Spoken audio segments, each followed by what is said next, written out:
કે મારા છોકરાઓને 10 કરોડ દઈને જવા છે, 50 કરોડ દઈને જવા, 100 કરોડ દઈને જવા છે, વોટ એવર. અત્યારે ઇન્ડિયાના સૌથી રિચેસ્ટ મુકેશભાઈ અંબાણી છે, એમની નેટવર્થ 10 લાખ કરોડ અરાઉન્ડ છે. તો અહીંયા સુધીનો અથવા એનાથી ઉપરનો નંબર તમે લખી શકો, કોઈ લિમિટ નથી, જો જનરેશનલ વેલ્થ ક્રિએટ કરવા માંગતા હોય તો.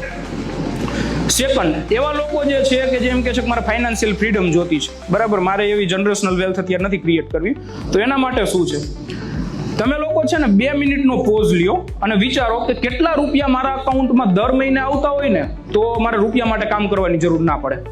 સિમ્પલ આટલું એક વખત માઇન્ડમાં વિચારો, અને જે બી નંબર આવે, સપોઝ મારા માઇન્ડમાં છે કે મને દર મહિને 50,000 મળે તો મારે રૂપિયા કમાવાની જરૂર નથી, તો એ 50,000 એને મલ્ટીપ્લાય કરો 200 જોડે, બરાબર, એટલે 50,000 મલ્ટીપ્લાય બાય 200 1 કરોડ આવશે.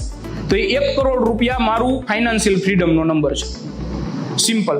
2 મિનિટનો ટાઈમ આપું છું, બધા વિચારી લ્યો કે મારે લાઈફમાં કેટલા રૂપિયા જોતા છે અને ફાઇનાન્શિયલ ફ્રીડમ માટે કેટલા રૂપિયાની જરૂર છે. કોઈ બી એક નંબર તમને જ ખાલી ખબર છે, બીજા કોઈને નહીં ખબર પડે. એ નંબર એ વોટ્સઅપના ગ્રુપમાં મેસેજ લખી અને સેન્ડ કરી દો. 1 મિનિટનો ટાઈમ આપું છું, બધા આરામથી વિચારીને કરી લ્યો.